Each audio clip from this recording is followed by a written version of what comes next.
दोस्तों, जैसा कि आप सबको मालूम है, जीएसटी आ चुका है, लॉन्च हो चुका है। और हम सबको कोई भी परिवर्तन जब आता है तो थोड़ा समय लगता है उसको अपनाने में और थोड़ी तकलीफ भी होती है। लेकिन हमें पॉजिटिव नोट के साथ, हमें एक अच्छी मानसिकता के साथ, पॉजिटिव मानसिकता के साथ उसको अपनाना चाहिए और आगे बढ़ना चाहिए और उसके प्रति कोशिश करनी चाहिए कि हम उसको सही से इम्प्लीमेंट कर पाएंगे और अपने बिजनेस में, अपने आम जीवन में उसको उतार पाएंगे। सबसे पहला परिवर्तन जो आपको देखने को मिलेगा वो मिलेगा जीएसटी के बाद इशू होने वाले इन्वॉइसेस पे। तो उसी पे हम आज बात करेंगे। दोस्तों, आपने टाइटल देख लिया है, आपको पता है आज हम किस बात पे बात करने वाले हैं। नमस्कार दोस्तों, मेरा नाम है प्रसून अग्रवाल, आप देख रहे हैं पॉकेट मनी। चलिए भरते हैं अपनी नॉलेज की पॉकेट को और बात करते हैं जीएसटी में सेल्स इन्वॉइस कैसे इशू होंगे। दोस्तों, मैं एक बात आपको पहले क्लियर कर देता हूँ। काफ़ी वीडियोस ऐसे अवेलेबल हैं और काफ़ी लोगों ने बोला है कि आपको ये फॉर्मेट्स अलग अलग अवेलेबल हैं मार्केट में कि ऐसा जीएसटी का इन्वॉइस का फॉर्मेट होना चाहिए। पर कानून में, जीएसटी के लॉ में कहीं पे भी कोई फॉर्मेट का जिक्र नहीं है, ना ही कोई फॉर्मेट दिया गया है। आप फ्री हैं, कोई भी फॉर्मेट आप यूज़ कर सकते हैं, कैसा भी फॉर्मेट आप यूज़ कर सकते हैं। आप चाहें तो आज अपना जो करंट फॉर्मेट है वो भी यूज़ कर सकते हैं। लेकिन मैं आपको कुछ 20 चेक पॉइंट बताऊंगा, 20 पॉइंट्स बताऊंगा। अगर वो आपके इन्वॉइस में वो डिटेल्स मौजूद हैं तो आपको बहुत ही मदद मिलेगी आपको जीएसटी में इम्प्लीमेंट होने के बाद एक स्मूथ माइग्रेशन में और स्मूथ उसके कार्यकलापों में। ठीक है दोस्तों, तो पहले हम लोग बात करेंगे, एक एक करके सारे पॉइंट्स को हम डिस्कस करेंगे। और आप क्या कर सकते हैं, सबसे पहले आप देखें आपके करंट इन्वॉइसेस में वो चीज़ अवेलेबल है कि नहीं। मेरा मानना है कम से कम उस 20 पॉइंट में से 10 से 12 पॉइंट आपके करंट इन्वॉइसेस में वो चीज़ अवेलेबल होंगी एग्जिस्टिंग लॉ के अकॉर्डिंग। लेकिन अगर आपको जीएसटी लॉ में कन्वर्ट करते हो, आपके वही पॉइंट्स रहने वाले, तो आपको बहुत आसानी हो जाएगी माइग्रेशन में। ठीक है ना। तो आप पहले कोई ऐसा नहीं है कि आपको बिल्कुल नया इन्वॉइस क्रिएट करना है, बिल्कुल अलग अपना जो पुराना इन्वॉइस है वो डिस्कार्ड कर देना है, उस फॉर्मेट को डिस्कार्ड कर देना, ऐसा नहीं है। आप अपने सिस्टम के अकॉर्डिंग, अपनी सुविधा के अकॉर्डिंग आप देख सकते हैं कि कैसे आपको इम्प्लीमेंट करना है। तो चलिए शुरू करते हैं हम लोग। सबसे पहले जो चीज़ होनी चाहिए, नेम ऑफ द सप्लायर। यानी अगर आप इशू कर रहे हैं इन्वॉइस तो आप हुए सप्लायर, आपकी डिटेल्स उसमें होनी चाहिए। नाम होना चाहिए, कस्टमर का नाम होना चाहिए। सेकंड है name of the customer. Third है एड्रेस ऑफ द सप्लायर, यानी आपका एड्रेस जो वो एड्रेस होना चाहिए जो प्रिंसिपल प्लेस ऑफ बिजनेस है। अगर आप एडिशनल प्लेस ऑफ बिजनेस से वो इन्वॉइस इशू कर रहे हैं तो एडिशनल प्लेस ऑफ बिजनेस की भी डिटेल्स होनी चाहिए। अगर आप सेम इन्वॉइस में दोनों डिटेल्स रखते हैं तो बहुत ही बढ़िया बात है। उसके बाद आता है एड्रेस ऑफ द कस्टमर। किस एड्रेस पर कौन सा कस्टमर है जिसको आपने भेजा, वो तो नेम ऑफ द कस्टमर और एड्रेस ऑफ द कस्टमर, कहाँ पे आप भेज रहे हैं। उसके बाद सबसे जो फिफ्थ पॉइंट है वो सबसे इंपॉर्टेंट है, GSTN number of the supplier, यानी आपका जीएसटीएन नंबर। देखिए, परचेज जो सामने वाला कस्टमर है वो परचेज कर रहा है आपसे, आप सप्लायर हुए, उसको क्रेडिट कब मिलेगा, जब आप एक रजिस्टर्ड डीलर होंगे और जीएसटीएन नंबर आपके पास होगा। आप रिटर्न फाइल करते हैं, ये सब प्रोसीजर होने के बाद ही उसको क्रेडिट मिलेगा। तो जीएसटीएन नंबर अगर आपका सप्लायर का आपके इन्वॉइस पे मेंशन है तो जो कस्टमर है उसको बहुत ही आराम होगा एक जीएसटीएन नंबर पहचानने में। अगर आज की डेट में हम बात करें, एग्जिस्टिंग लॉ में इन्वॉइस में हम बात करें, तो आप देखेंगे tin number, service tax number, excise के केस में एक्साइज का जो नंबर है आपका, ये हमेशा मौजूद रहता है। उसकी डेट के साथ किस दिन वो इशू हुआ, उसके ज़्यादातर जो टैक्स इन्वॉइस है ऐसे ही बनते हैं, तो उसमें कोई नई चीज़ नहीं है। अभी आप पुराने लॉ के नंबर से हटा के आप जीएसटी का नंबर डालेंगे। GST number of the customer, आपके कस्टमर का जीएसटी नंबर भी आपके इन्वॉइस में होना चाहिए। यानी आपका डाटाबेस जो है इस प्रकार का होना चाहिए कि जहाँ पे आप कस्टमर का डाटा मेंटेन कर रहे हैं वहाँ पे जीएसटी नंबर भी वो इन्वॉइस बनाते समय कैप्चर करे। ये बात को हमें ध्यान रखना चाहिए। उसके बाद आता है एचएसएन कोड ऑफ प्रोडक्ट्स और सर्विसेज जो हम लोग यूज़ कर रहे हैं। एचएसएन मतलब, एचएसएन के बारे में मैंने एक वीडियो किया हुआ है, उसका लिंक आपको ऊपर मिल रहा है, उसमें आप देख सकते हैं एचएसएन कोड के बारे में। एचएसएन कोड आपका तय करेगा आपकी लायबिलिटी, आपके प्रोसीजर्स और आपकी कमोडिटी किस पे, उसके ऊपर कितना रेट ऑफ टैक्स लगेगा। तो आपको मालूम होना चाहिए कि एचएसएन कोड आपकी प्रोडक्ट का क्या है, आप क्या जो कस्टमर को आप माल बेच रहे हो वो किस एचएसएन कोड में आ रहा है, कि उसी के बेस पे वो क्रेडिट ले पाएगा और आपको आगे आपकी जो लायबिलिटी तय होगी जीएसटी पेमेंट के लिए वो उसी एचएसएन कोड के दम पे होगी। सर्विस के केस में सर्विस अकाउंटिंग कोड आपको मालूम होना चाहिए। सर्विस अकाउंटिंग कोड भी एक सेम वीडियो जो आपको ऊपर लिंक में मिल जाएगा, उसमें आप जाके देख सकते हैं। उसके बाद आता है डेट ऑफ इशू, यानी डेट का कॉलम जरूर होना चाहिए किस दिन वो इशू हुआ है।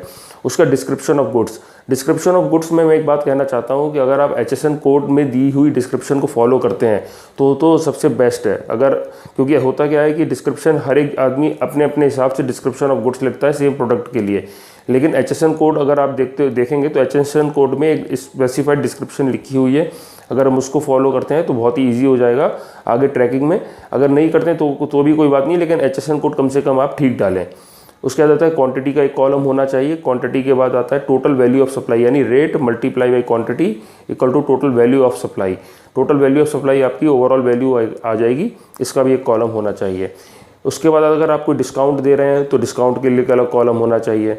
टैक्सेबल वैल्यू की बात यहाँ पे हम कर रहे हैं, क्योंकि अब इसमें आप समझेंगे टोटल वैल्यू ऑफ सप्लाई और टैक्सेबल वैल्यू में क्या अंतर है। अगर कोई अबेटमेंट या कोई ऐसा कोई डिस्काउंट आपने दिया है तो उसके बाद टोटल वैल्यू ऑफ सप्लाई से वो अबेटमेंट या वो डिस्काउंट माइनस हो जाएगा और टैक्सेबल वैल्यू निकल के आएगी, तो उसका भी एक कॉलम आपको मेंशन होना चाहिए। ठीक है, उसके बाद एक सेक्शन भी आप उसमें रखें कि किस सेक्शन में आप अबेटमेंट ले रहे हैं, तो वो डिटेल का भी आप मेंशन करें कम से कम। उसके बाद आता है रेट ऑफ टैक्स। आपकी HSN कोड पर अगर आप मल्टीपल HSN कोड्स में यानी मल्टीपल प्रोडक्ट में डील कर रहे हैं तो आपको एक रेट ऑफ टैक्स का भी कॉलम देना पड़ेगा और उसमें आपको बताना पड़ेगा कि आप किस रेट ऑफ कैटेगरी में आ रहे हैं, तो वो डिसाइड होगा HSN कोड के द्वारा। तो एक कॉलम होना चाहिए आपका रेट ऑफ टैक्स का, ताकि आपके कस्टमर को एग्जैक्टली ईजिली पता लग पाए कि आप जो वो खरीद रहा है माल उसके ऊपर कितना टैक्स लगा हुआ है। ठीक है, उसके बाद अमाउंट ऑफ टैक्स, जो आपके amount of tax taxable value के ऊपर रेट ऑफ टैक्स चार्ज करने के बाद आएगा। इन सब चीज़ों के बाद एक सबसे मेन चीज़ है आपकी, देखिए GST के अंदर 3 लॉ हैं, हम लोगों ने अभी तक सब समझ चुके हैं, CGST, SGST, IGST। अगर आप नहीं जानते हैं, नहीं समझे हैं तो आपको लिंक मिल रहा है, ऊपर लिंक मिल रहा है, आप उस पर जाके उस वीडियो को देख सकते हैं कि CGST, SGST, IGST क्या है। लेकिन अपने इनवॉइस में आपको एट द सेम टाइम आपको तीनों कैटेगरी मेंटेन करके रखनी पड़ेंगी, क्योंकि ये ऐसा नहीं है कि आप इंटरस्टेट सेल के लिए एक अलग इनवॉइस रखते हो, लोकल सेल के लिए अलग इनवॉइस रखते हो। अगर आप ऐसा करेंगे तो आपको और तकलीफ होने वाली है, क्योंकि हमें GST का जो पोर्टल है जिसके थ्रू आप रिटर्न भरोगे उसमें आपको सारी सीरीज़ जो है इनवॉइसेस की आपको मेंटेन करनी पड़ेंगी। अगर आप दो अलग अलग बिल बुक रखते हो या फिर आप सिस्टम में ही 2 अलग अलग सीरीज़ मेंटेन कर रहे हो, वो दोनों सीरीज़ आपको मेंटेन करनी पड़ेंगी अपने GST पोर्टल पर भी। वहाँ बताना पड़ेगा कि हर महीने आपने कितने इनवॉइसेस आपने करे हैं। ठीक है, तो आपको ये जो है पूरा आपको पता होना चाहिए। अमाउंट ऑफ टैक्स के बाद हम जो CGST, SGST की हम लोग बात कर रहे हैं, वो तीनों रेट ऑफ कैटेगरी, उसका साथ साथ आपको पता, आप एक डालेंगे place of supply of goods, यानी ठीक है एड्रेस ऑफ द कस्टमर ठीक है, नेम ऑफ द कस्टमर ठीक है, वो तो आप रजिस्टर्ड एड्रेस बताओगे, लेकिन उसकी फैक्ट्री अगर मान लीजिए कहीं दूसरी जगह पे है तो place of supply of goods, या वो कहता है कि मेरी फैक्ट्री में ना लाके मेरे जॉब वर्कर के यहाँ आप माल दे दीजिए, तो place of supply of goods बहुत इंपॉर्टेंट है, क्योंकि पूरी लायबिलिटी उसी के आधार पर निर्धारित होगी GST के अंदर। ठीक है दोस्तों, उसके बाद आता है टैक्स पेबल, यानी एक्चुअली टैक्स पेबल कितना बन रहा है। उसके बाद आ रहा है डिजिटली साइंड और हैंड्स, मतलब आप हाथ से साइन कर रहे हो या फिर डिजिटली साइन कर रहे हो, क्योंकि कुछ केसेस में सुनने में आ रहा है और लॉ में भी शायद लिखा हुआ है, इसमें भी क्लैरिफिकेशन गवर्नमेंट ऑफ इंडिया की तरफ से आएगी कि एवर 50,000 अगर आपकी इन्वॉइसिंग हो रही है तो डिजिटली साइंड होनी चाहिए। तो उस बात को आपको ध्यान रखना है कि आपका ट्रांजैक्शन वैल्यू कितनी है। अगर आपकी छोटे ट्रांजैक्शन वैल्यू है तो आप फिजिकली जो पेपर वाली आप बिल बुक मेंटेन कर सकते हो, पर अगर आपका बड़े ट्रांजैक्शन होते हैं, आप होलसेलर हो, तो शायद आपको दिक्कत आने वाली है। तो इसलिए आप IT सिस्टम्स को आप लगा लें और ऑनलाइन ही आप अपनी बिलिंग करें, इन्वॉइसिंग करें। ठीक है, उसके बाद मेन आता है आपका लास्ट पॉइंट है जो मैं डिस्कस कर रहा हूँ यहाँ पे, रिवर्स चार्ज के केस में। अगर आप रिवर्स चार्ज की कैटेगरी में फॉलो हो रहे हैं, अगर आप अनरजिस्टर्ड डीलर हैं तब तो कोई बात ही नहीं है, ये सब चीज़ यहाँ पे फॉलो नहीं होती हैं, अप्लाई नहीं होती हैं। लेकिन अगर आप ऐसी कैटेगरी में हो जहाँ पे रिवर्स चार्ज में पेमेंट होना है, specially in case of services, तो वहाँ पे आपको लिखना पड़ेगा कि ये सर्विस जो है रिवर्स चार्ज में आती है, तो आपको जो है उसमें टैक्स नहीं लगाना है। लेकिन सामने वाली पार्टी को, यानी सामने वाले कस्टमर को, रेसिपिएंट ऑफ द सर्विस को, सप्लाई को पता होना चाहिए कि आप एक रिवर्स चार्ज सर्विस दे रहे हो, रिवर्स चार्ज सप्लाई दे रहे हो, ताकि और उसके ऊपर उसकी लायबिलिटी, यानी कस्टमर की लायबिलिटी बनती है टैक्स पे करने की। तो ये बात आपके बिल्स से पता लग जानी चाहिए।